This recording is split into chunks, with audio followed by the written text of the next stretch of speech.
வணக்கம் நண்பர்களே, இது தமிழ் நண்பன் ஷார்ட்கட் சேனல். நம்ம வந்து டிஆர்பிக்கான கட் ஆஃப் மார்க் அப்படின்றது டிஸ்ட்ரிக்ட் வைஸ் பார்த்துக்கிட்டு இருக்கோம்.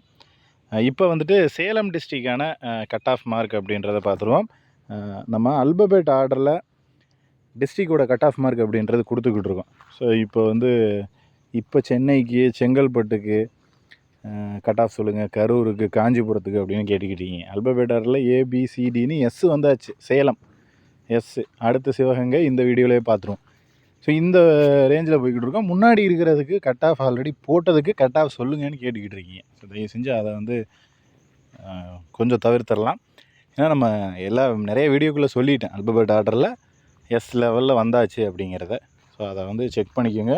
நீங்கள் கேட்ட நிறைய டிஸ்ட்ரிக், அதாவது ஏபிசிடியில் எஸ்ஸுக்கு முன்னாடி இருக்கிற லெட்டர்னால் கட் ஆஃப் கொடுத்தாச்சு. வீடியோஸ் ஆல்ரெடி இருக்குது. நான் கண்டினியூ வீடியோ தான் போட்டிருக்கேன். இடையில வந்து வேறு எந்த டிபார்ட்மெண்ட்டோட எக்ஸாமோட வேறு வீடியோவோ எதுவுமே ஆட் பண்ணலை. அதனால தான் ஆட் பண்ணலை. ஸோ கண்டினியூவாக உங்களுக்கு பார்க்குறது கொஞ்சம் ஈஸியாக இருக்கும் அப்படின்றதுக்காக ஏபிசிடி ஆர்டரில் தான் கொடுத்துருக்கோம். 1 2 3ன்னு. இப்போ ஒரு கரூர், காஞ்சிபுரம் அப்படின்னு வருதுன்னா ஒரு 4 5 அந்த வீடியோவில் தான் இருக்கும் அப்படின்றதையும் பார்த்துடலாம். ஹெட்டிங்லேயே 5 6ன்னு வீடியோ கவுண்டிங் போட்டுக்கிட்டு இருக்கோம். 12 வீடியோ போட்டாச்சு இதுக்கு முன்னாடி. ஸோ இன்னும் ஒரு 4 5 வீடியோவில் மேக்ஸிமம் எல்லா டிஸ்ட்ரிக்கும் முடிக்கிறதுக்கு பார்த்துருவோம். ஓகே, இப்போ சேலம் டிஸ்ட்ரிக்டான கட் ஆஃப் மார்க் அப்படி என்ன அப்படிங்கிறத பார்த்துருவோம். இதில் வந்துட்டு பார்த்தீங்க அப்படின்னா ஜென்ரல் கேட்டகிரி. ஸோ உங்களுக்கு வந்து ஜென்ரல் கேட்டகிரியில் நீங்கள் போட்டி போடுற ஒரு நபராக இருந்தீங்க அப்படின்னா 150 ப்ளஸ் மார்க் வந்து கொஷின்ஸ் தேவை. மார்க்குன்னு பேசினாலும் கொஷின்ஸ் தான் இங்கே அர்த்தம். 150 கேள்விகள் சரியாக போட்டிருக்கணும்.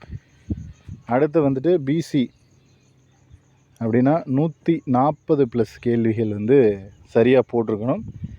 இதில் வந்துட்டு பிசிஎம் 120 ப்ளஸ் கேள்விகள் சரியாக இருந்தாலே போதும்.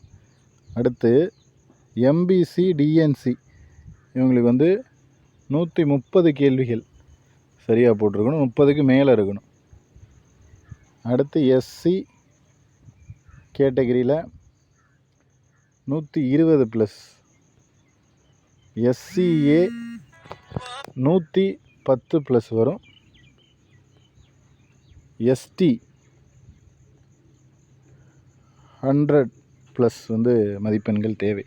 இதுதான் சேலம்கான கட் ஆஃப் மார்க் அப்படின்றது இருக்கும்.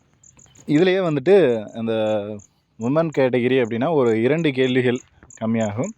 அதில் டிஸ்ட்ரிபியூட் விடோ, ஆதரவற்ற விதவை மற்றும் மாற்றுத்திறனாளி.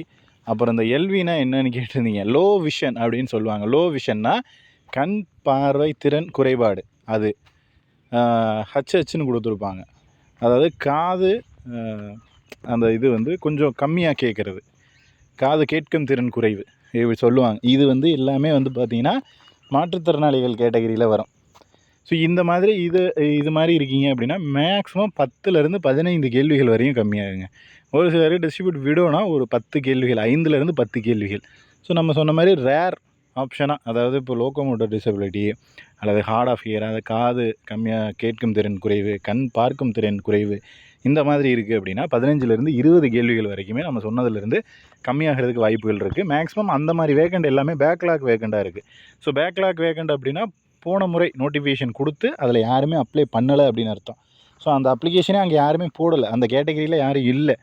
அப்படிங்கிறப்போ உங்களுக்கு வந்துட்டு இது ஜஸ்ட் நீங்கள் போய் எக்ஸாம் அட்டன் பண்ணால் போதும், அந்த மாதிரி ஆகிடும். ஸோ பேக்லாக் வேகன்சியில் இருக்கிற வேகன்சிக்கெல்லாம். ஸோ அதையும் பார்த்துக்கிங்க, செக் பண்ணிக்கிங்க. ஸோ அடுத்து வந்துட்டு சிவகங்கை டிஸ்ட்ரிக்டான கட் ஆஃப் பார்த்துடலாம். இப்போ வந்துட்டு சிவகங்கை மாவட்டம் முன்னாடி சொன்ன மாதிரி தான் அல்பபெட் ஆர்டரில் எல்லா டிஸ்ட்ரிக்கும் முடிச்சிட்டோம். எஸ் வந்தாச்சு. எஸ்ஸும் almost complete. General category. So சிவகங்கையில் ஜென்ரல் கேட்டகிரியில் யாராவது போட்டி போடுறீங்க அப்படின்னா உங்களுக்கு வந்து 145 ப்ளஸ் அப்படின்றது வரும். பிசி இதில் வந்து போட்டி போடுறீங்க அப்படின்னா 135 ப்ளஸ். எம்பிசி, டிஎன்சி இதில் போட்டி போடுறீங்க அப்படின்னா 130 ப்ளஸ் கொஷின்ஸ். எஸ்சி கேட்டகிரினா 125. எஸ்சிஏ 125. இந்த இடத்துல எஸ்டிக்கு காம்படிஷன் அதிகம், 130 ப்ளஸ் இருந்தால் கிடைக்கும். ஸோ இதுதான் வந்து சிவகங்கைக்கான கட் ஆஃப் மார்க். சேம் இதிலேயே நம்ம முன்னாடி சொன்ன மாதிரி தான். நீங்கள் வந்து உமன் கேட்டகிரினா ஒரு 2 கேள்விகள் கம்மி பண்ணிக்கிங்க. இதில் வந்துட்டு உங்களுக்கு ரிசர்வேஷன் வர்ற மாதிரி, அதாவது லோக்கோமோட்டர் டிசபிலிட்டி, காது கேட்கும் திறன் குறைவு, கண் பார்வை குறைபாடு, இந்த மாதிரி ஏதாவது இருக்குது அப்படின்னா அது உங்களுடைய பேக்லாக் வேகன்சியில் இருந்துச்சுன்னா நீங்கள் ஜஸ்ட்டு எக்ஸாம் அட்டன் பண்ணினா போதும். உங்களுக்கு தான் அந்த வேலை. தமிழ் எலிஜிபிலிட்டியில் மட்டும் பாஸ் பண்ணால் போதும். வேறு எதுவும் பெருசாக நீங்கள் இந்த மார்க் எடுங்க அந்த மார்க் எடுங்கன்றதெல்லாம் தேவையே இல்லை. ஏன்னா சென்ற முறை ஆளே இல்லை, அதனால தான் அது பேக்லாக்கே போச்சு. அப்போ இந்த முறை ஜஸ்ட்டு அப்ளிகேஷன் போட்டு நீங்கள் எக்ஸாம் அட்டன் பண்ணி தமிழ் எலிஜிபிலிட்டியில் பாஸ் பண்ணியிருந்தீங்க அப்படின்னா உங்களுக்கான வேலை அப்படின்றது உங்களுக்கு கிடைச்சிடும். ஓகேங்களா? இது ஒரு விஷயம். 2வது இந்த மாற்றுத்திறனாளிகள், இதுதான் அது. அடுத்து வந்து முன்னாள் இராணுவத்தினர், ஆதரவற்ற விதவை, இவங்க இருக்கீங்க அப்படின்னா நம்ம சொன்ன மார்க்லேருந்து சொன்ன கேள்விகள், மார்க் கிடையாது, கேள்விகள்லேருந்து ஒரு 10 கேள்விகள் வரைக்கும் கம்மியாகிறதுக்கான வாய்ப்பு அப்படின்றது இருக்குது. ஸோ 10லேருந்து 15 கேள்விகள், அது உங்களோட கேட்டகிரியை பொறுத்து, அங்கே அப்ளை பண்ணியிருக்கிற கேண்டிடேட்ஸோட எண்ணிக்கையை பொறுத்து. ஸோ மேபி வந்து ஒரு சில டிஸ்ட்ரிக்டில் 15 மார்க் கம்மியாகும், ஒரு சில டிஸ்ட்ரிக்டில் 10 கொஷின்ஸ் கம்மியாகும், அந்த மாதிரி வேரியேஷன் அப்படின்றது இருக்கும். ஸோ இதுதான் எல்லா டிஸ்ட்ரிக்குமான கட் ஆஃப் மார்க் அப்படின்றது. நம்ம எல்லா டிஸ்ட்ரிக்ட்லையுமே சொல்கிற மார்க்லேருந்து ஒரு 5லேருந்து 10 மதிப்பெண்கள் அப்படின்றது கம்மியாக வரும் அப்படிங்கிற தகவலை மட்டும் தெரிஞ்சுக்கிங்க, அது போதும். ஸோ இதுக்கப்புறம் வந்து ஒரு 10-12 டிஸ்ட்ரிக்டான கட் ஆஃப் வீடியோ அப்படின்றது பெண்டிங்கில் இருக்குது. ஸோ அதை ஆல்மோஸ்ட் பார்த்தீங்க அப்படின்னா இன்றைய தினமாக முடிக்க பார்த்துருவோம். மினிமம் முடிச்சிருவோம், மேக்ஸிமம் முடிச்சிருவோம். ஸோ அதனால் நீங்கள் வந்துட்டு எல்லா டிஸ்ட்ரிக்டோட கட் ஆஃப் போட்டாச்சு. இப்போ அதாவது சிவகங்கை போய்கிட்டு இருக்கு. அப்படிங்கிறப்போ அல்பபேட் ஆர்டரில் உங்களோட டிஸ்ட்ரிக்ட் பேரை நீங்கள் செக் பண்ணிக்கோங்க. ஏன்னா இதுக்கு முன்னாடி வீடியோஸ் போட்டுவிட்டோம். போட்ட டிஸ்ட்ரிக்டோட வீடியோவே வந்து இப்போ மறுபடியும் கமெண்டில் சொல்கிறீங்க, கோயம்புத்தூர் போடுங்க, சென்னை கொடுங்க அப்படின்ற மாதிரி. ஸோ சென்னை, கோயம்புத்தூர்லாம் 2வது 3வது வீடியோவாகவே இருக்கும். ஸோ அதை தயவு செஞ்சு கொஞ்சம் பார்த்துக்கிட்டு உங்களோட கட் ஆஃப் மார்க் என்ன வரும் அப்படின்றத தெரிஞ்சுங்க. தொடர்ச்சியாக நம்ம எல்லாமே டேட்டாஸ் எடுத்து அதை அனலைஸ் பண்ணி செக் பண்ணி தான் கட் ஆஃப் அப்படின்றது கொடுக்குறோம். இது வந்து 90% பொருந்தக்கூடிய ஒரு கட் ஆஃப் தான். ஸோ இதில் மேலே ஒரு 5 மதிப்பெண்கள் +5 அல்லது -5 வந்து மாறுபடுறதுக்கான வாய்ப்புகள் இருக்குது அப்படின்னு சொல்லிட்டோம். ஸோ நம்ம சொன்ன மார்க்லேருந்து ஒரு 5 மார்க் கீழே இருந்தாலும் எதிர்பார்க்கலாம், ஓகே வந்துடும் அப்படின்னு. இல்லை கொஞ்சம் எக்ஸ்ட்ரா 5 மார்க் இருக்காலும் கண்டிப்பாக வந்துடும் அப்படின்னு உறுதியாக இருக்கலாம். ஸோ இது 2த்துக்குமே வாய்ப்புகள் இருக்குது. அக்யூரேட் மார்க் கிடையாது. ஸோ ஒரு முன்ன பின்ன 5லேருந்து 5 மார்க் தான் மேக்ஸிமம், அதுக்கு நல்லா போகாது.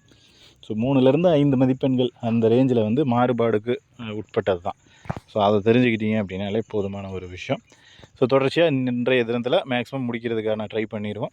உங்களுக்கு இதில் வேறு ஏதாவது சந்தேகங்கள் இருந்துச்சுனாலோ, இல்லை வேறு ஏதாவது தகவல்கள் அப்படின்றது உங்களுக்கு தெரிஞ்சதுனாலோ அதை கமெண்ட் செக்ஷனில் கீழே கேளுங்க.